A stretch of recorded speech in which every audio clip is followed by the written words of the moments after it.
There is a way that democracies die without ever being formally buried. No tanks roll down the boulevards, no general reads the suspension of the Constitution on state television. The building is left standing. What changes is everything inside it.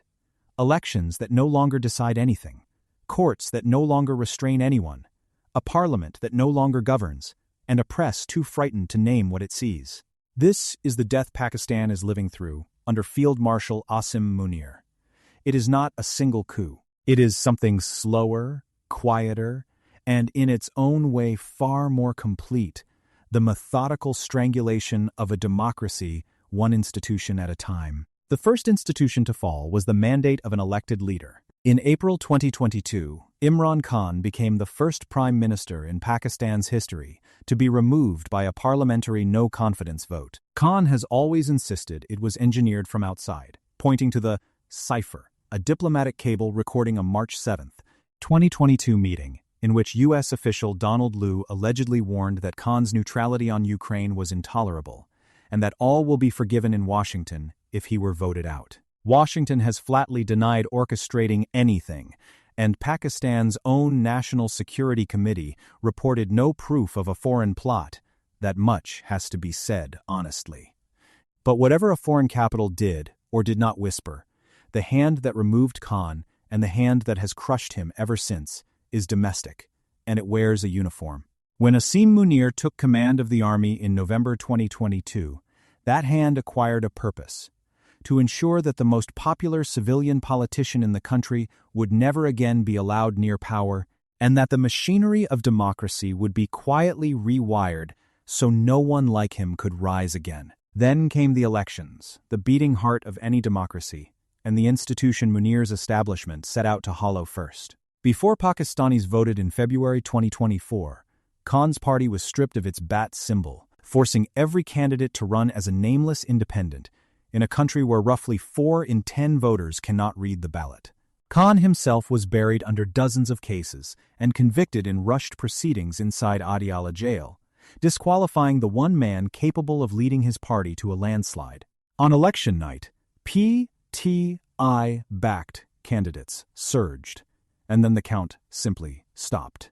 Across thousands of polling stations, tabulation froze for hours behind a nationwide mobile blackout, and when it resumed, the results in decisive seats had shifted toward the military's chosen parties. The proof lies in the chasm between Form 45, the tally signed at each station in front of witnesses, and Form 47, the official result, issued afterward. Gaps in many constituencies running into the tens of thousands of votes. The United States, the United Kingdom, and the European Union all openly doubted the credibility of the vote. And the most telling fact of all, even after everything, PTI-backed independents still won more seats than any other party. That is the measure of how much reality had to be overwritten. It is true that PTI has not proven these specific claims before the tribunals. 242 of some 246 decided petitions have been dismissed. But when the returning officers, the Election Commission, the tribunals, and the courts all ultimately answer to the same establishment, unproven by the referee is not a verdict of innocence. It is the sound of a democracy in which the count no longer belongs to the voters. The judiciary, the last institution that might have stood between the citizen and the state, was bent to the same purpose. In October 2023, a unanimous 5-member bench of Pakistan's Supreme Court struck down the trial of civilians in military courts as flatly unconstitutional, a violation of the right to a fair trial before an independent judge. That should have been the end of it. Instead, a reconstituted bench suspended that very ruling weeks later by a 5-1 majority, clearing the way for the military tribunals to grind on while the establishment manufactured the legal cover it needed. A court that can be overruled by simply changing the judges is not a check on power, it is an extension of it. Nowhere is the crushing of democratic life more naked than in the fate of the so-called May 9th rioters. On May 9th, 2023, paramilitary troops seized Khan from inside the Islamabad High Court, and his supporters erupted. For roughly 24 hours, protesters attacked military sites, including Jinnah House in Lahore, the general headquarters in Rawalpindi, and the Air Force Base at Mianwali. The state's answer was not proportionate justice but collective punishment. Thousands of party workers and leaders were swept into custody, and the events became the pretext to dismantle PTI entirely. Around 105 civilians were tried not in ordinary courts, but under the Pakistan Army Act and, extraordinarily, the Official Secrets Act of 1923, an espionage law. Legal analysts have asked openly how throwing stones at a wall becomes a crime of state secrets. The mismatch itself betrays charges engineered to fit the venue the generals wanted.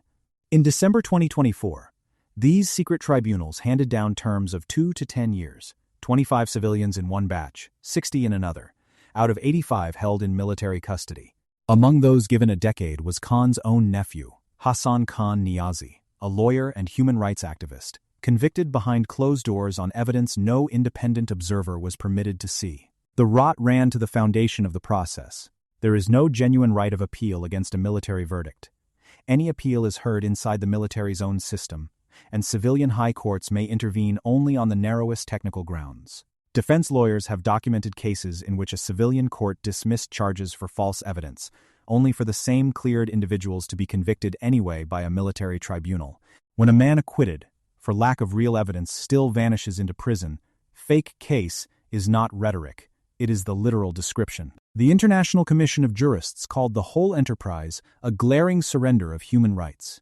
Amnesty International condemned the use of military courts against civilians. Both the United States and the United Kingdom voiced deep concern, and the establishment did not stop at those who were physically present that day. In January 2026, an anti-terrorism court sentenced 7 journalists, YouTubers, and commentators, several living abroad, and tried in absentia, to 2 consecutive life terms each for digital terrorism, meaning their coverage and their criticism. When a state begins handing out life sentences for social media posts, the pretense of accountability for arson dissolves. What remains is the criminalization of dissent itself. The last freedom a democracy surrenders before it is gone. Above all of this sits the emptiest institution of all, the civilian government.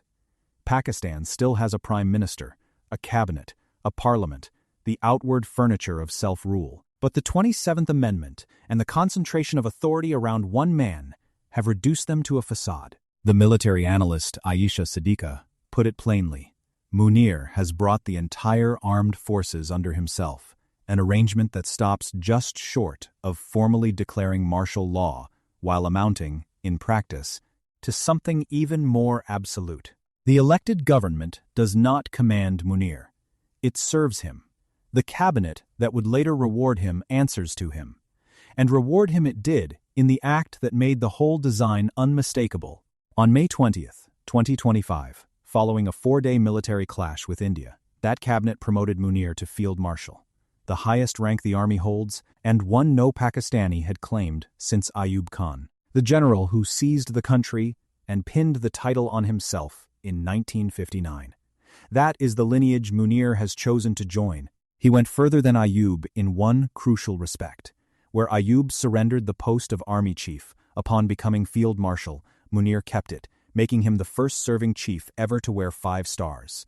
The rank carries no retirement. It is his for life. Add his subsequent elevation to the country's first chief of defense forces, and the picture is complete.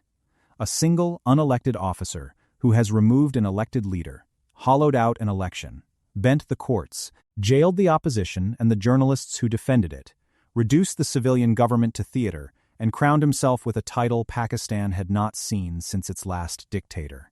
This is what the crushing of a democracy actually looks like when it happens in the 21st century. Not a dramatic seizure, but a slow suffocation. The vote drained of meaning, the judge overruled by a change of bench, the critic sentenced by a court he cannot appeal, the elected leader replaced by a facade, and every thread of accountability gathered into one man's fist. The Constitution still exists on paper. The buildings still stand. But the thing they were built to protect, the right of Pakistanis to choose who governs them, and to be safe from the state when they disagree, is being extinguished, deliberately and methodically, by Asim Munir.